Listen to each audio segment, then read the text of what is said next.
Right, our next speaker is Leung, PhD graduate of UBC, worked with Joanna for learnability issues of the mobile devices for older adults, which has been quite old that they had done before. So now, Rock is working as a UX research head, research lead at Samsung R&D Canada. So, it's exciting. Thank you, everybody. So, perfect. Yeah, we catch on quickly. So it's my pleasure to be here. Thanks so much for the organizers. This is just a fantastic way of just catching up with people I haven't seen for a while. And if you don't know me, this is from a while back. This is the day of my defense. See the big smile after a grueling defense. And it's Joanne McGrenery and Peter Graff from psychology.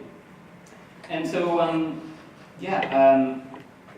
today I was asked to talk about what I learned in industry that I didn't know after I graduated.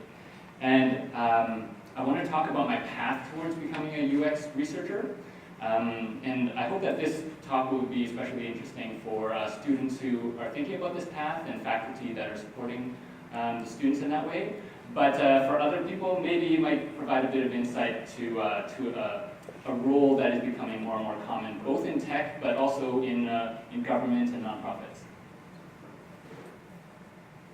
So, so the reason why I wanted to share this was because I've been thinking a lot about what I've been learning since after I graduated, and it'll become a bit clearer in a second here. So I thought, after I graduated from UBC, I didn't actually know what a UX researcher was.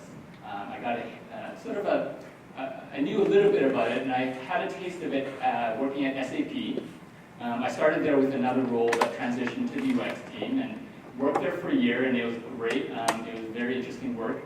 But then on a Tuesday morning, I was invited to meet with my manager, and then there was an HR person in the room, and you might know sort of where this is going. And I heard the dreaded words, I regret to tell you that today is your last day at work. And so if you've been in technology enough, you know that this is normal, it's not personal, it's often because of some reorganization, but still, it floored me, and after a bit of shock, I just was thinking about what to do going forward.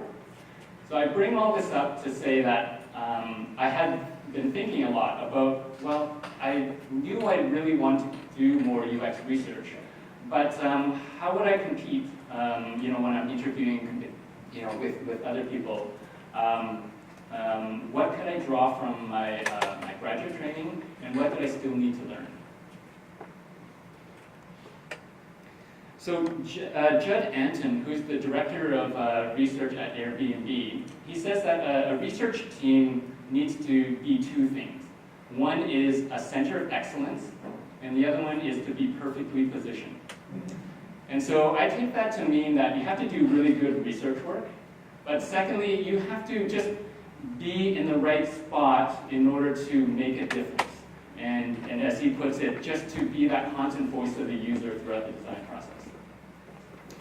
Now, I felt that my graduate training really helped me with the excellence bit. I had some exposure to a number of research methods, got to try out a number of them in depth, got lots of feedback from various experienced researchers, and also my written communication skills were really honed in my graduate training. But I feel like I still needed to learn a lot about what it meant to be perfectly positioned, and that is how to impact the organization. So here are three things that I have been learning and continuing to learn: is what is a UX researcher's role? Who are UX researcher benefits in the organization, and how to bring value. So what's the user researcher's role? So I've learned through experience and just through personal reflection that there are a number of different roles, and these are the three that I've seen. One is one of a scientist. So this is a person who would conduct research and yeah, to generate knowledge for the community or maybe for cross products for a company. Scientists really value scientific rigor, wide dissemination, and impact is measured through more people reading it and referring to it. Another role I've seen is one of facilitator, and the facilitator will will connect the product team to the users and to help them to build empathy for the users. And so they value empathy, value just helping the product team just remember the user in critical times. And impact is measured by just how often the product team makes decisions that benefit the user. Another role that I've seen is one of auditor, or maybe a more negative way of saying that is like police, where I've seen where the researcher would knows a bunch of heuristics or design principles or visual specifications, and their job is to go and assess the design to see how much it sort of conforms to it.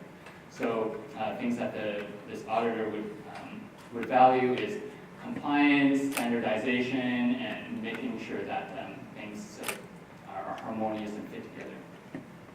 And I found personally that I gravitate towards a certain role, and that's one of facilitator, but just depending on the project or the organization's needs, I might have to run another hat. Who does a UX researcher work with? In other words, who can benefit from the output of a UX researcher? This is a point that I've learned, and is somewhat humbling, that a researcher really cannot make impact alone. We can make our most impact by helping the team or whoever who can take that knowledge and translate that into some kind of the improvement in the design or service or so on. But so we work with a lot of people, and I personally work with UX designers, product managers, senior management. And one thing that I've had to do is really to better understand my stakeholders. So while a lot of the research methods are applied often towards the users of the design, you can use those same methods to go and understand who will be consuming the outputs of the research. So interviewing, observing, product managers, your designers, and people you're working with. How to bring value. So with a better understanding of what role a UX researcher can take and who can benefit from the research, there are some things that you can do to be better positioned and to bring value. So this depends on each person, but I'll give you a number of tips that I've learned through experience. So one is to be timely. Brian made a really good point about projects being going really fast and decisions happening often like from a week-to-week basis. So so it's really important for the researcher to figure out sort of when decisions are made and bring in the research finding just in time. The other one is to build trust, to really emphasize that you are there to help the product team and not to get in the way of slowing things down and doing long evaluations that hold up a release cycle. So you start small and you get buy-in. Yeah, my next point.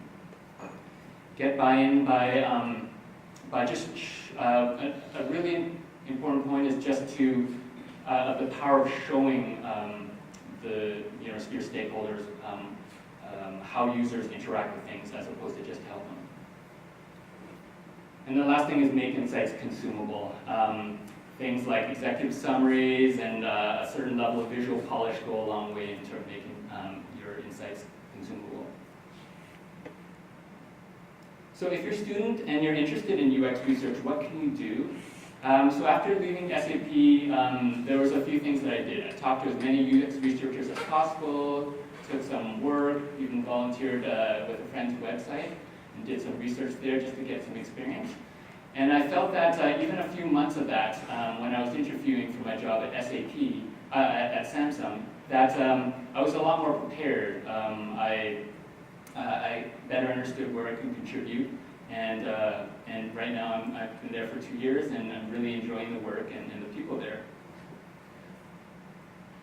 So yeah, if you want to be a UX researcher, take the plunge and try doing these same things. I only have a few seconds left, but I want to make this quick plug. If you also want to learn about UX research, I encourage you to take part in this Radical Research Summit. It's going on for the 3rd year. It's a local one that I've helped with to organize. And it's happening in the fall, and a number of people here have actually attended and spoke there. And it's a great gathering of both UX researchers, industrial researchers, stakeholders, all to learn from each other and to advance the discipline. And so tickets will be on sale probably in the summer, and there's a call for speakers right now.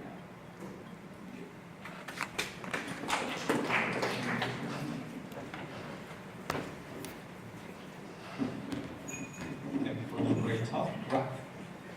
Our next panelist is Barry Poe, who has done PhD study with Kelly, finished it on 2005. Dr. Beck is head of AI products and strategy at Universal and Cloud, which is a exciting tech company in Vancouver. Thank you very much. Hi everyone, it's really good to be here, and I'm thrilled to see so many people here on a Saturday. To start, let me share a little bit about my background. I've been a product manager and a user researcher for virtually all of my career, and that work has taken me to 24 countries in 5 different continents. So today, what I thought I'd do with the time that I have is just to take a few minutes to share with you some of the things I've learned about bringing HCI into the real world. Now, about 10 years ago, I was in Chicago leading the usability testing of a website. I was in a research facility that had a one-way mirror, and I had a colleague who was facilitating a bunch of tasks with users on one side, and I was on the other side, observing, taking notes, dealing with questions from stakeholders who were there in the same room with me. And at one point, I was joined by a senior exec from my company who came in, and having watched a participant complete exactly one task, turned to me and said, "Well, I'm convinced," and with that, walked out. Short lesson learned there: don't assume that everyone understands the importance of sample size. The reason I'm sharing that story is because it's always been a great reminder to me that while all of us here share a passion for understanding and meeting the needs of our users, most of the people we're going to come across, especially in the world of industry that we interact with on a daily basis, don't necessarily see the world the same way. And so with that in mind, I just want to share with you a few of the things that I've learned about being a champion for great user experiences.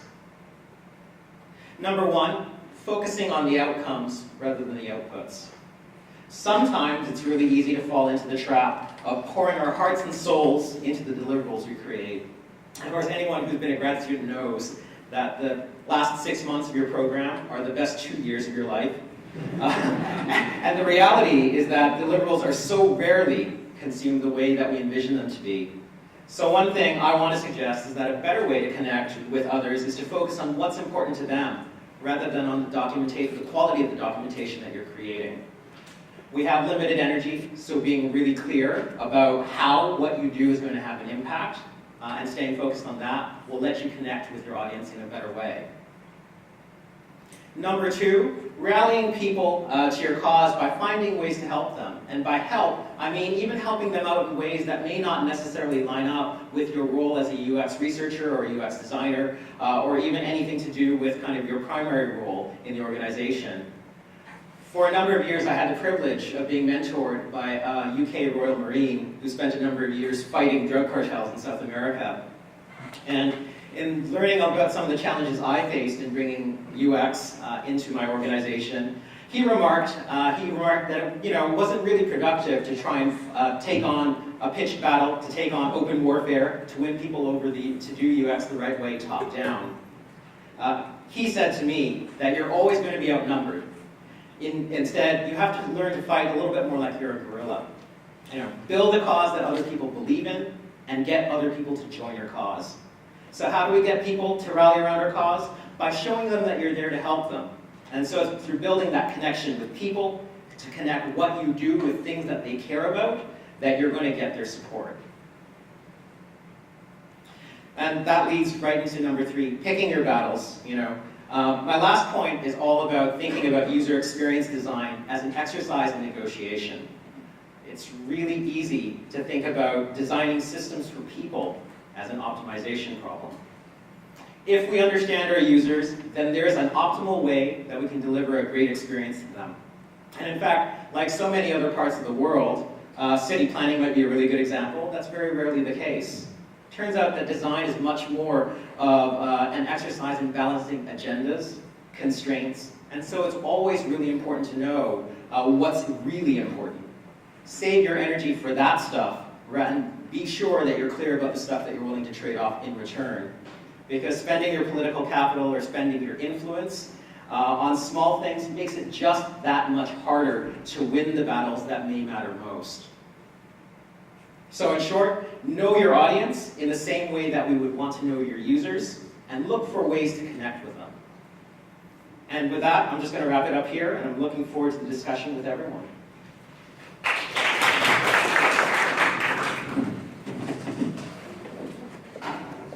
Thank you for the powerful speech. Our next panelist is Brad Swerdfeger, master graduate of Terrameclin in SpinLab. And Brad is leading UX for the globalization domain at Shopify Plus in Waterloo, Ontario. Sorry, one is getting geared up. Was there the other?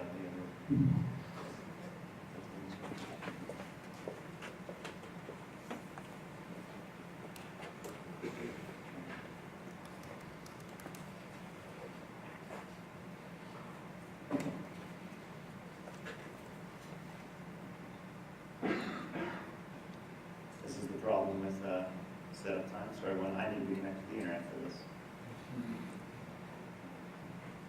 There we go.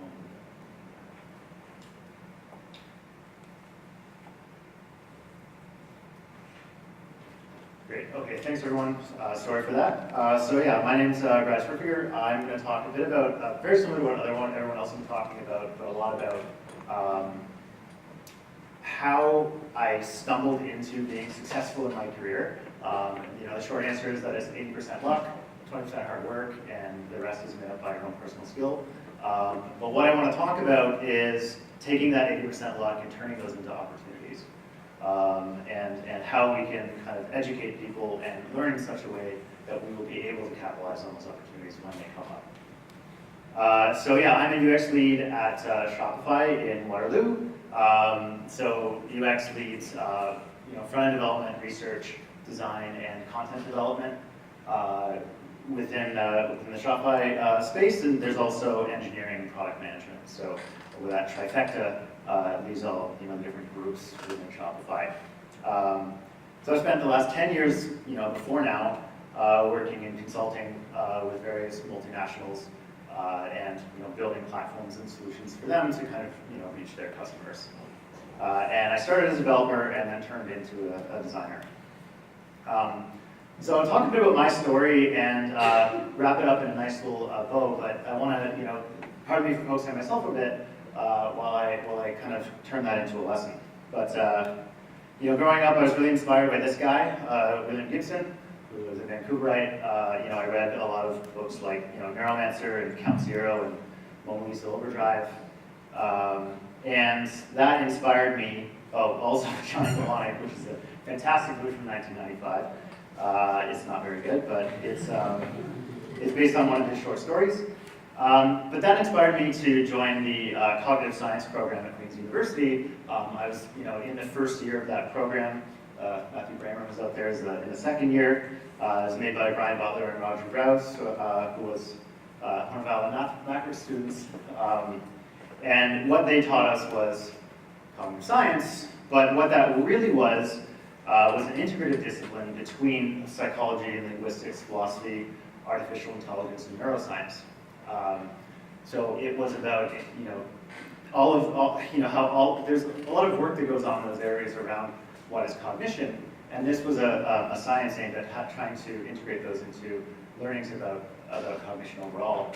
And all of that was in a computing science discipline, so thankfully we had some hard skills in actually engineering systems. With those hard skills, I was lucky enough to land some summer jobs at QNX Software Systems, and there I did some web development.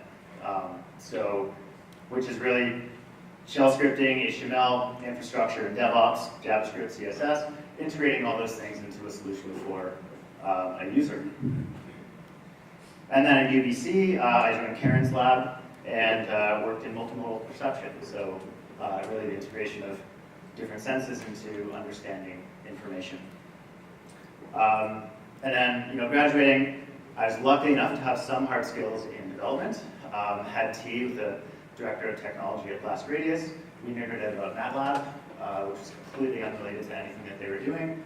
And I was lucky enough to land a job as a front-end developer there, having not really ever made anything before, but he's like, hey, you're probably smart enough to learn, let's do this. So at Blast Radius, I had a role called Interaction Architect, which is funny because that's the name of Brian's group, but this is something that is now outmoded in the agency space, and that role was ultimately about integrating technology, design, and strategy into a solution. So we were the solution owners for how we could actually combine the business needs of the client you're working with, the designs that your visual design team is coming up with, and the technologies available, and putting those together to create the solution. So after some time there, I went and joined Sapient Nitro, where I started as a designer and moved up to be a creative director there. And that's kind of the end of my agency story. But throughout all that, I worked on quite a few cool experiences for big brands, and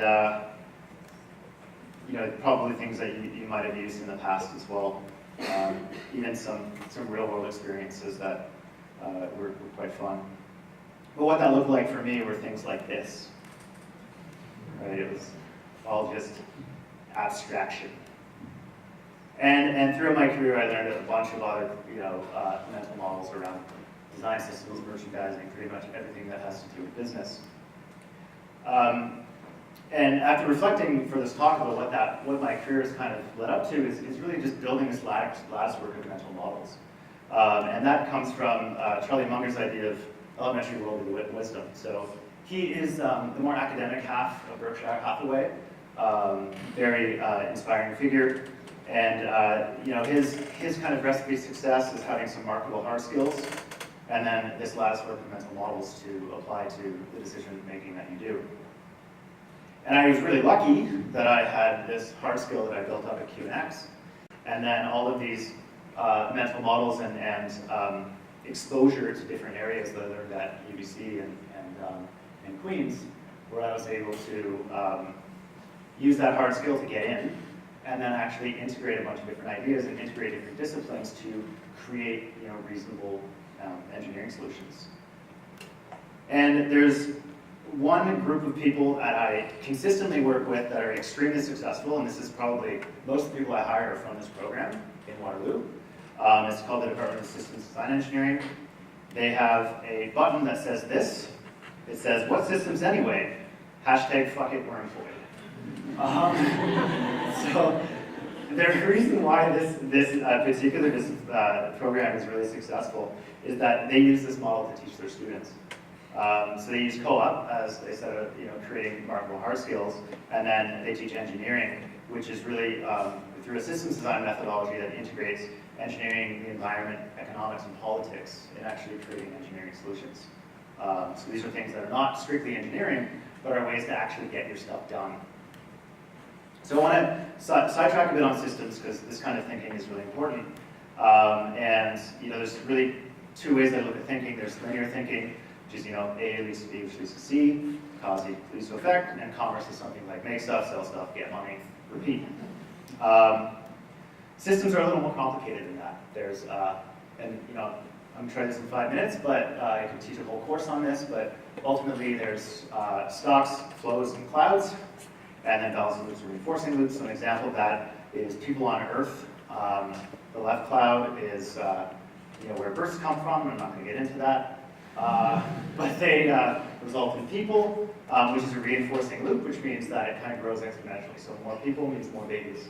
And then they die, and there's a balancing loop there. And then there's a cloud on the other side. I don't want to get into people go where they die. Some people, purport to know that, so go talk to them. And then, if nothing were to change, like where we currently are, if deaths weren't to become more common or even less common, then the reinforcing loop will increase the rate that bursts happen. So more people come on Earth. Whereas if there was perhaps some kind of outbreak where it increased the amount of deaths happening, then the people would decrease. 1 minute, okay. So so why is that important?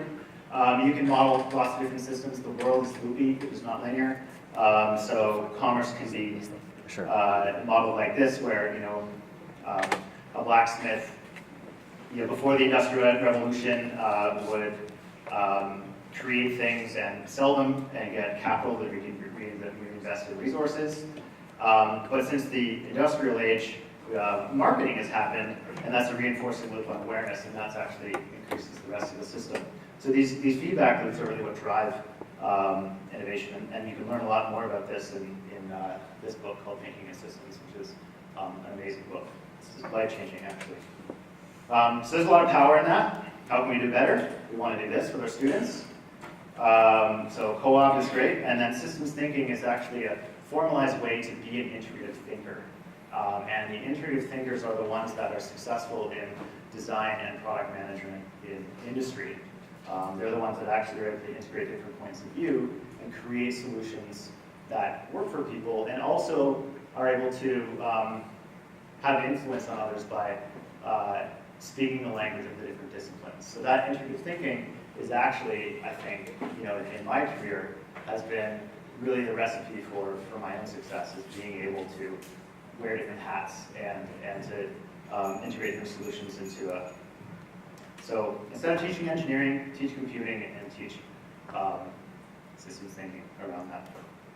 And if you only one thing, teach business. Thanks.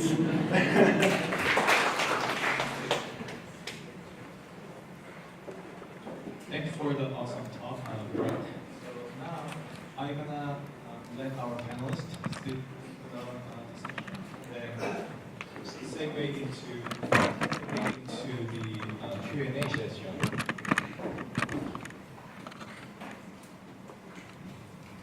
So,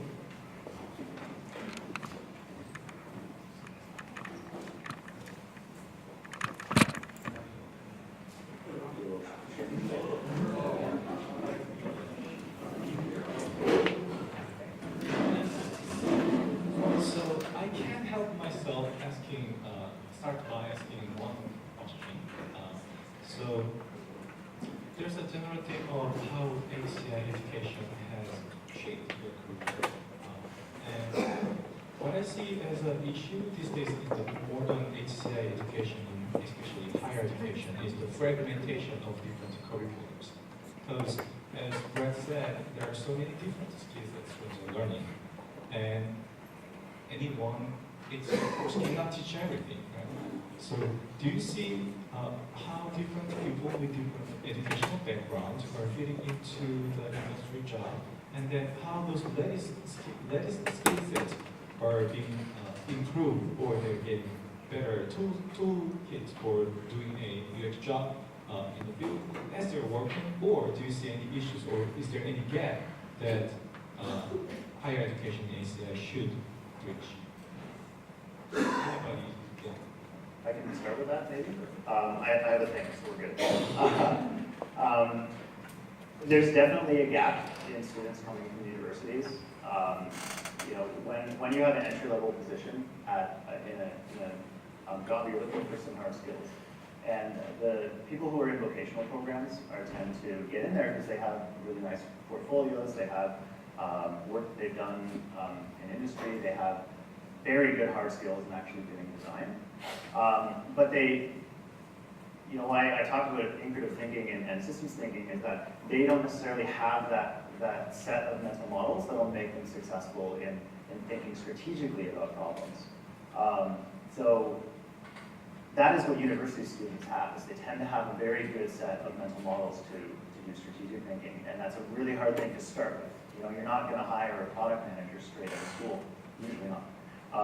So, you know, I think there is some need to have marketable hard skills, but we do need to really emphasize that that systems and integrative thinking within universities, and not necessarily focus too much on specialization.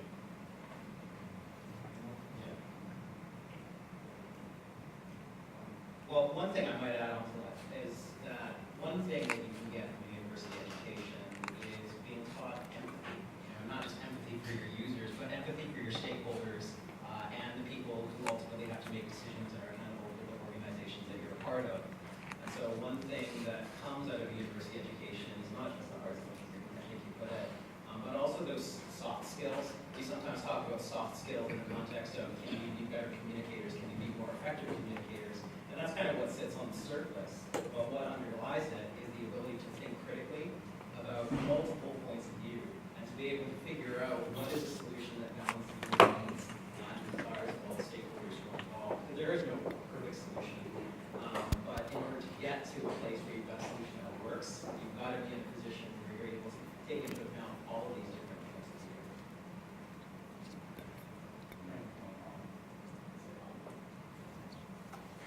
Just add one to that. Yeah, I totally agree with everything you said, and I feel like something that surprised me is I've noticed a relatively weak correspondence between what people study and what they end up doing. But it seems to be very important to be very good at something in kind of like the right general neighborhood of what you want to do, but you know, that people grow and evolve, and it's people have to use scaffold or thinking and are fluid in your work, then specifically what the skills are, you have to start. So long, yes, as long as you do very good something, if you will. And yeah, I feel like you mentioned an industry job. I think there are actually a lot of jobs in the industry that are related to HCI and can make use of the background and the theory that's taught here. And they differ widely. You have designers, you have researchers, even product managers, even front-end developers. Like, they can all draw from a lot of what you're learning, but they're very different jobs. And so I feel like it's worth just understanding what that job is and getting some experience. I'm a big proponent of co-op and internships. Great. Now, let's go the microphone to the ground. Raise your hand.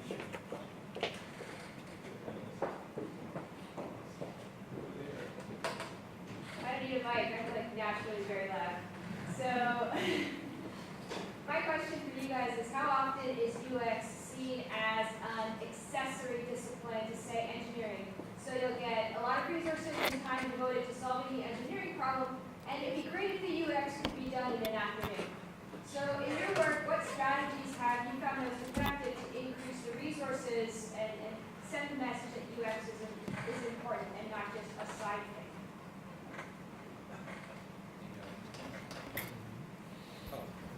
What are we using? Okay, I see. Awesome. Well, there are lots of different ways in which you can kind of tackle that problem. It is very hard because there are many points of view in a business that frankly don't care about user experience. And despite the fact that many organizations will say that they want to be customer first or customer centered, part of the issue is that that's not true for everyone. And so if you really want to try and get yourself into a place where you've got the level of influence that you're looking for, being able to try and connect what you do with what other people care about is really, really important. Being able to understand, if you're talking to a guy from finance or a guy from sales, salespeople are really interesting. They're really interesting because they're always in front of the customer, but their goal is to try and close the deal, right? So they've got a particular point of view. If you're talking to people who are on that business development side of things, sometimes it's really important to say, like, look, what role does user experience play? What role does creating a good customer experience play in helping you close that deal? If you can rally the support that you need from all the key stakeholders who are going to have a touch point in whatever product or offering you're creating, you're going to get the support that you need. It's just got to make sense to everybody who's involved. I love Brian's slide about balancing the practical against the ideal. I think that's really what I've had my teams do, is take a long-term view of things and develop the ideal so that you can create a vision and rally people behind that vision, because that will speak for itself. Engineers will be able to see what technologies you're eventually going to enable, and they can get behind that. But you need to ground all of it in the practical and kind of create the stairway that they need to get to that ideal, and to get those quick wins and to get those building solutions that are really practical but will ladder up to an ideal. That's how you build trust in your organization and continue to show how that UX is important. Yeah, I guess just another comment is, so one aspect of your question was like, how do you influence and just add more sort of attention towards the user experience? But another thing to realize is that each company has varying levels of buy-in towards how important UX is. There are some companies that are purely started by engineers and are very focused on sort of the functionality of it. But there are other companies that are started by people who are in fact designers. I think Airbnb is one of them, where they knew right from the beginning that UX and research was important. So so they're bought in. You don't need to influence as much there.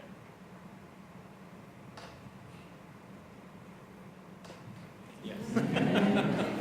Okay to skip it. Yes. Another question there.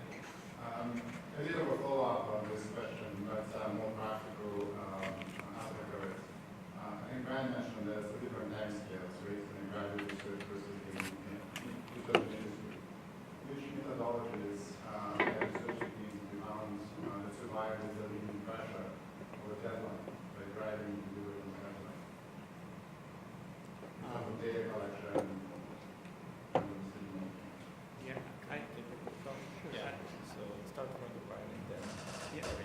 I found it in some ways maybe not much has to change, because while the timescales are faster, the things you have to throw at them are a lot greater.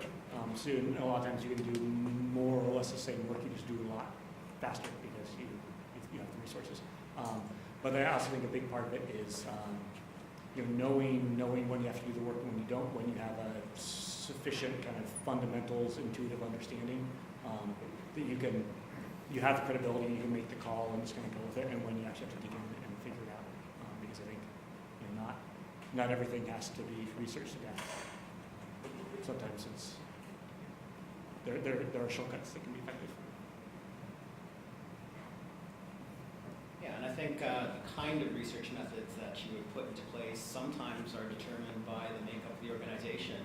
If you work for some really large companies, they may be willing to invest in very expensive longitudinal studies, and then there may be other, less capital available kind of oriented startups and smaller businesses that frankly just don't have the patience or the ability to do that kind of work. And so rather than kind of being technique driven, maybe you're trying to really understand, what are the important things you need to know about your customers, or what are the important things that you need to solve in order to get past the most important design or engineering problems. Is a really good way of looking at it. And frankly, being comfortable with ambiguity.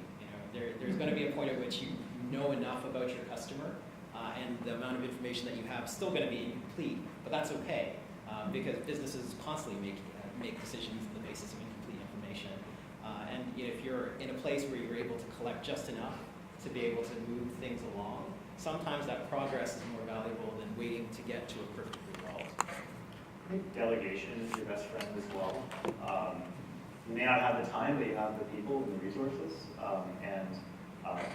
For really simple studies like a usability study, like using a prototype, it's really easy to run. So you could have a designer run a usability study. There's more complicated strategic, like ethnographic research that you have to do.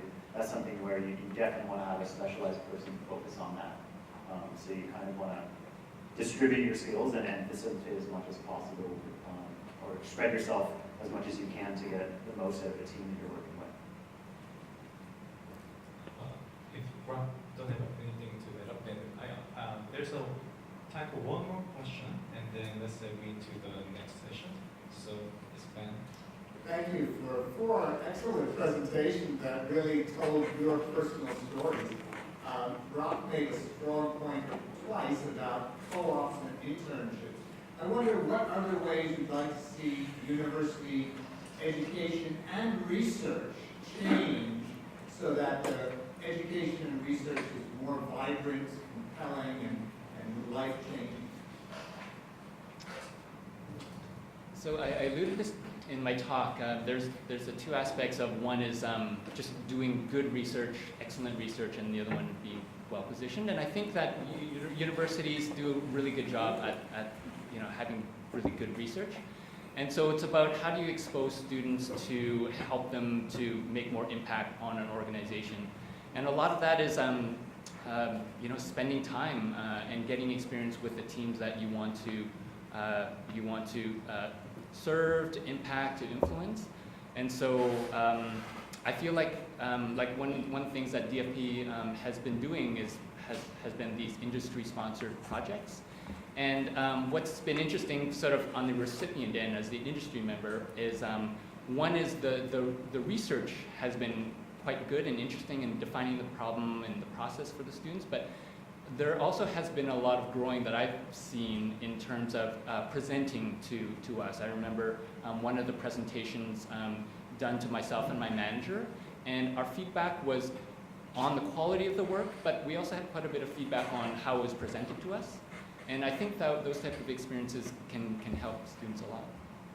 And I would add to that by saying, so I didn't go to the internship group. I was kind of involved in research labs very early, and I found that hugely valuable. So I think internships can be very valuable. I think there's also a lot to be said for getting undergraduates involved in a meaningful way in research labs in institutions, and just whatever the mechanism is to get students to do in-depth, apply, ideally self-directed work, or at least moderately autonomous work. It can happen inside the university, it can happen outside, but I think something that's where you're actually doing the work and aside from coursework is very, very valuable. Have your graduate teacher from here? Great. Then let's wave our hands to our amazing panelists. Thank you so much. Then let me hand over to my Karen for a short announcement about the next tour.